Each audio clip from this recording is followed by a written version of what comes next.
Hello mga guys, yan magandang umaga sa inyo lahat. Narito na naman ako. Ayan, ito si Buddha Buds Vlog. Ang ating content ay pagtatanim dito sa ating paligid ng bahay. Yan, mag-umpisa tayo guys. Maglilinis muna tayo. At pagkatapos, ibubukod kasi itong kasing pagtatanim ko nito guys. Halo-halo guys. Nagkahalo-halo sila. Luya, sili, red bell pepper yan guys. Hindi yung sili na hot pepper, yung red bell pepper.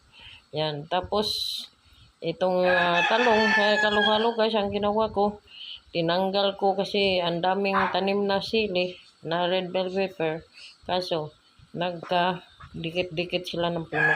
Tinanggal ko, tinabi natin ang ating kamatis doon sa tabi para, guys, malapit na rin silang mamulaklak. Tapos, dito natin hiniwalay-walay ang ating para hindi sila magdikit-dikit yung ating red bell pepper dito sa ating sili kasi marami itong sili na aking tinanim guys, medyo marami-rami konti. Ayan, nandito na tayo. Ayan, sabay bungkal ay kailangan palang ating gagamitin guys para maganda ang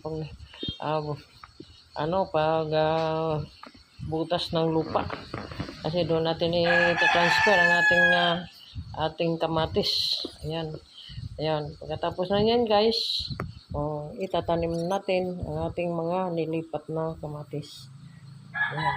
Ayan na, nakita nyo siguro guys. Ayan, puro yan mga pinupunla ko. Tapos na yung pinupunla guys. Kahapon.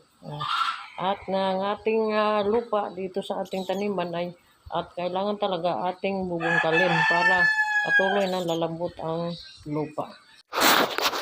Tapos na tayo guys sa ating lilipat sa ating mga kamatis. Ayan. At pagbubungkal sa lupa para gumanda, maging malambot at maganda ang sa ating mga halaman.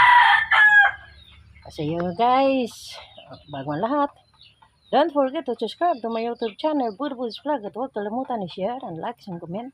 Huwag kalimutan pindutin ang notification bell para update kayo sa aking mga video. Okay, see you next video. Bye-bye.